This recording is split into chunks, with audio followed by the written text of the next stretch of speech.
All right, so this next one is Infinite Funding Star Citizen. Link in the chat here right away. So if you guys want to watch it on your own uninterrupted, you can. But this one is from Obsidian Ant, if I didn't say that yet. At this point, Star Citizen, to all intents and purposes, has infinite funding. With $85 million generated in 2021 alone, the avalanche of money just won't stop. And yes, 2021 was the biggest year so far for Star Citizen in terms of the amount of money raised. Now, I'm fairly certain that many people out there would consider this to be a very bizarre situation. After all, Star Citizen has not even reached a beta state yet. It's still in alpha, some argue pre-alpha. Yeah, it's got a long way to go before final release, and no release date in sight. On screen, you can see the demo footage from the recent CitizenCon. This is located in the Pyro system. When eventually released, it will be the second star system available in Star Citizen, the Persistent Universe. As I've mentioned before, this area, these planets look absolutely stunning, beautifully rendered. Some rather amazing looking tech going on here. Sure. I'm very keen to eventually try these out and see how they play. But when can we expect to see these? That really is the big question, perhaps the biggest question of the moment. In fact, to give you some idea of how long people have been wondering this, here is a Reddit thread of people asking exactly that question. As you can see, it is dated the 6th of July 2020. In this video then... 2 years ago. I believe they attempted and failed. There was one team who was stationed in LA? Or the UK, I think the UK, and they were working on it, but now Montreal is working on it. How does that work? I think somebody tried and failed, and now somebody new is trying something else. I want to briefly discuss the whole nature of the funding of Star Citizen project. The fact that the funding itself seems to show no sign of halting or slowing. In order to tackle that 2020 still subject, feels like yesterday. I think that's like a huge advantage for Star Citizen, right? Is nothing happened really significantly in the last 2 years for Star Citizen. Like if you look at some like features, you know, obviously looting, things like that are major features that came into the game. But in general, there hasn't been a huge amount of tangible progress in the last 2 years. But I think because we've been like, it's been like a blur because of the pandemic and everything, that it's kind of like you don't even know where time went. And yeah, I think it's almost like working to CIG's advantage of not getting anything done in a way. We really need to address the separate topic of progress. And what better topic to focus on than the next star system of Pyro? Now, as many Star Citizen fans will tell you, the game is a very complicated piece of software. Not only on the client side, but also on the server side. It requires hefty network code, and apparently is doing things that no game has ever attempted before. That is something you'll hear Star Citizen fans tell you very regularly. Yes, they do. Add to this the fact that pretty much everything is crafted to an Star Citizen is doing incredible things that nobody's ever done before. You know, they say that stuff all the time. We did just watch a Jack Fragg's video where he was like, whoa, I've never played games like this before. And then even his friends were like, a lot of games do the a couple games, not a lot, couple games do the from space to planet thing now. It's not that big of a deal like it was before, you know? Exceptional quality. Just look at the footage here, for example. So yes, seeing a new star system like Pyro, along with all the irrelevant gameplay and network code, is certainly going to take a long time to develop. The question is just how long it remains. After all, it's been many years so far. How much longer is it going to be? If we jump back to the 9th of October 2020, we get some indication on an answer for this. This was posted to Spectrum, the official Star Citizen forums, by Tony Z, and they say our current plan is to release both Pyro and the server mesh tech at the same time. 1 year ago. Now, as far as I'm aware, this plan hasn't changed, and we should expect to see both of these released together. In case you're wondering, what is server meshing? Well, it's the ability for CIG to dynamically scale up server resources as and when required, and it will effectively allow much larger numbers of players to interact right across the game. Effectively, at the moment, the full vision of Star Citizen physically isn't possible without the server meshing technology, and Pyro does apparently require the technology before it can be implemented. Now that's of course a It doesn't require it to be implemented, in my opinion. They can always do the thing where you jump from one system to another through the menu. There could be loading screens. There could be all sorts of things that they do to implement it like other games do. They can't implement it the way they said they would. No loading screens, jump points, this and that. It's basically they can't implement it without implementing it the way they want to, I think, is more what's happening there. A very, very quick and brief overview of what server meshing is all about. There's a whole bunch of content out there on server meshing if you want a deep dive. It's a very good one from SaltEMike, as well as a few videos from CIG too. Is this the video where you guys said that he shouted me out? Thanks, Ant. I appreciate that, man. I love your videos, and I think you're the man. So I appreciate it. I really enjoy your stuff. So that's very nice of you to even shout my name out in any of yours. So thank you again. So those will give you all the details you need to know about server meshing. Check out the links in the video description. For the purposes of this video though, server meshing is going to be implemented in phases. The first initial phase is what's required for the release of Pyro. When is that going to be? Well, according to the current progress tracker, we can expect to see server meshing around the end of 2022, December in fact. The problem is though that this date just keeps slipping. Very recently it was scheduled for the end of September 2022. Before that the progress tracker was showing August, and before that it was showing around about the middle of July. So the middle of 2022 tallies up quite nicely with what the progress tracker is showing for Pyro system, or the work on the Pyro system right here. You can see August 2022.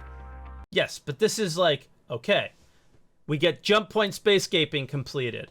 You get, look, we still don't have Pyro space stations done. We're just finishing the mission setup on these planets. This takes so long. How are they going to finish all these systems? I have no idea. But even the setup of the system is taking forever, let alone integrating it into the game, which I'm not sure is anything that we see on the roadmap. These are all the separate pieces that are being created for the puzzle, but putting those pieces together and integrating them in without insane issues, I feel like is going to be the biggest challenge, which is why myself and many others do not believe that we are going to see Pyro in 2022, especially when you see something like this. Look at the stations. They'll just get these stations in right now at the end of December, or beginning of December. So we may see that in a 319? However, as we know, both the server meshing and Pyro need to be released together. In short, based on what we've heard from CIG previously about this particular subject, it's very unlikely we can expect to see the first iteration of server meshing and Pyro before 2022 is out, and they may well slide into 2023. This then seemed to be par for the course on both Star Citizen and Squadron 42 in recent years. In fact, pretty much it's been the same old story ever since 2012. And that brings me very neatly back to the subject of this video. Why does the funding just keep continuing? Why does all that money continue to roll in? We could put it down to fanatics, we could put it down to wows. But I think ultimately that does a disservice to what is truly going on here. And what that is, in my opinion at least, and this is just my opinion, is that CIG have crafted a masterful business model. In many respects, for a lot of players out there, a lot of backers, it really doesn't matter if or when Star Citizen ultimately arrives. What matters is that CIG continue slow, steady steps towards the dream of the ultimate space game. Combine that with events such as the Jumptown events, as well as a free fly weekend where players and backers, potential backers, get access free to any of the ships in the game. Well, I think you're probably on to a winner in terms of business model. And that's without even touching on the subject of what you see here at Yes, they have a masterful business model, and I think I'm one of those people that is totally fine with the slow trickle of progress. It's just it doesn't feel like it's even been a slow trickle of progress lately. It feels since 315, I think we're approaching 317. 316 has been a really weird situation, right? Not a lot went into that. It feels like not a lot's going into 317. We really have to see on Star Citizen Live this week or whatever that comes up about selling and what they're going to do with that stuff and how they're going to make it feel tangible and useful and needed in the game. And, you know, there is no economy in the game, so where does selling play into that? Is selling part of creating that economy? There's so many factors where 317 feels like it's going to be 316 next, and that's, I think, where a lot of people are starting to feel weird about the game is I think we were all fine with that slow trickle out of progress, but these last two patches just feels like they shut off the valve in a way, you know?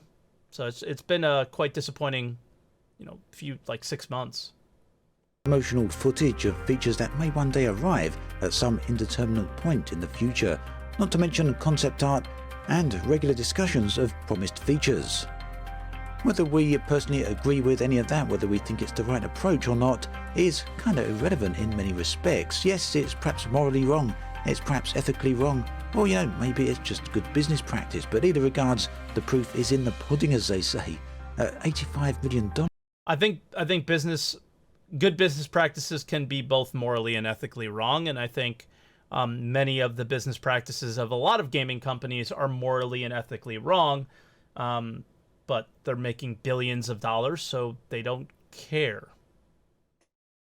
Look at Bobby Kotick, right? In 2021. Look at World well over of Warcraft. $70 million in 2020. This is significant money, and it shows that for CIG, financially at least, that something is certainly working.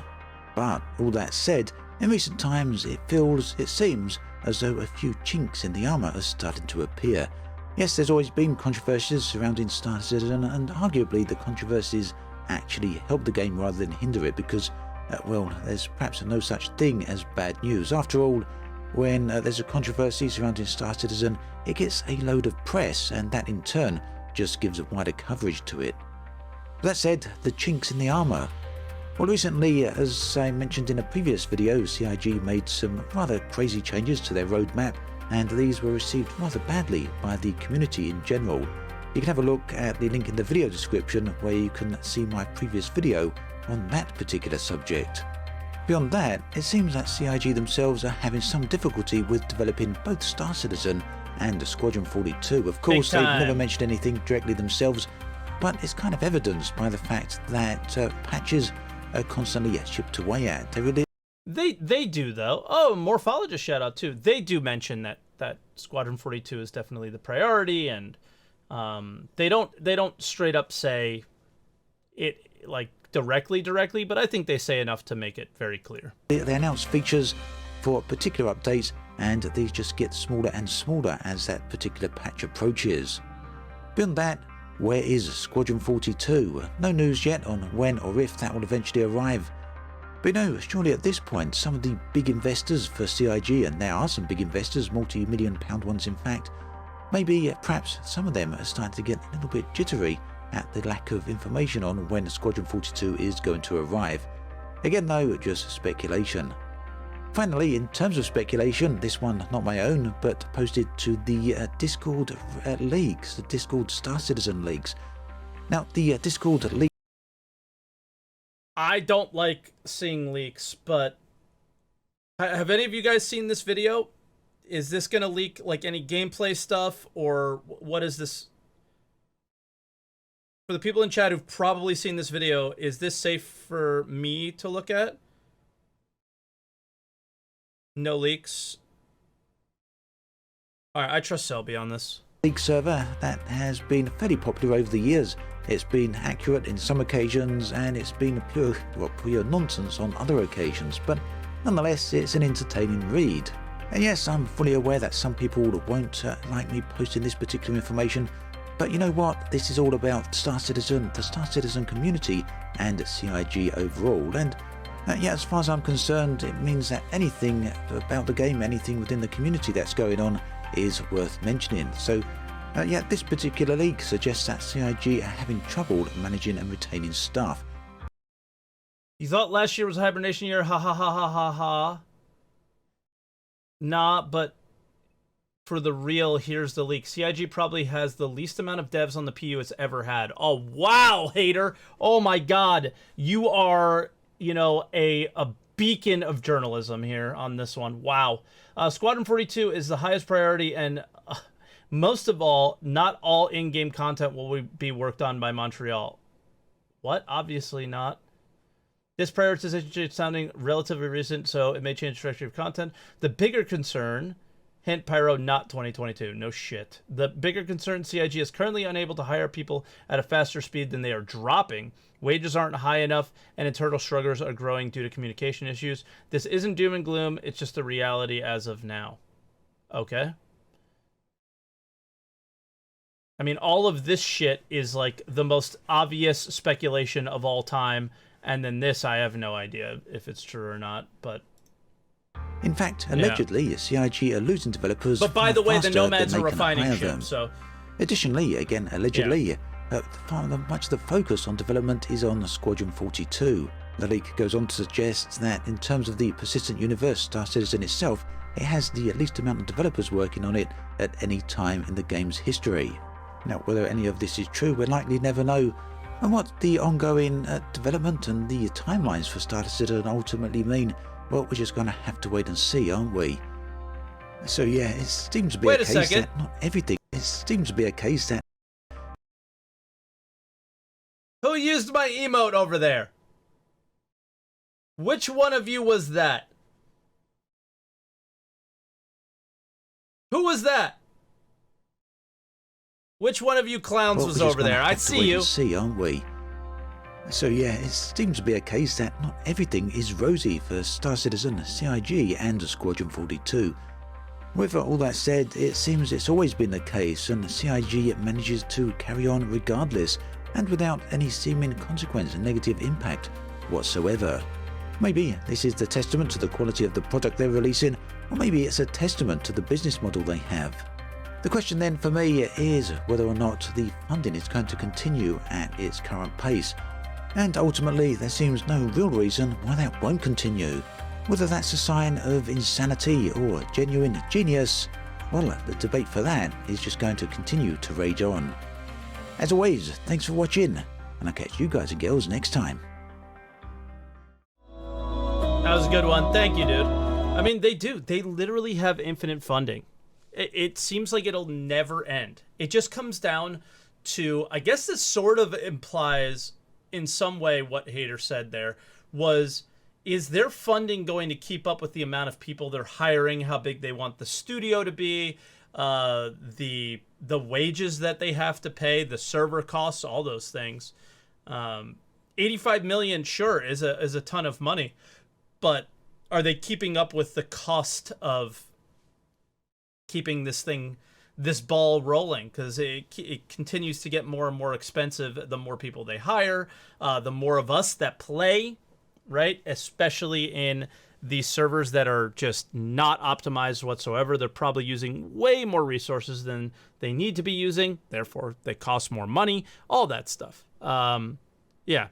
So, interesting video, but it's just a matter of it just comes down to like everybody just wants to know when, and yeah, it just is never gonna happen. So again, Obsidian, thank you very much. Let's go ahead and link the video again to you guys if you guys came in a little bit later, because we linked it at the beginning.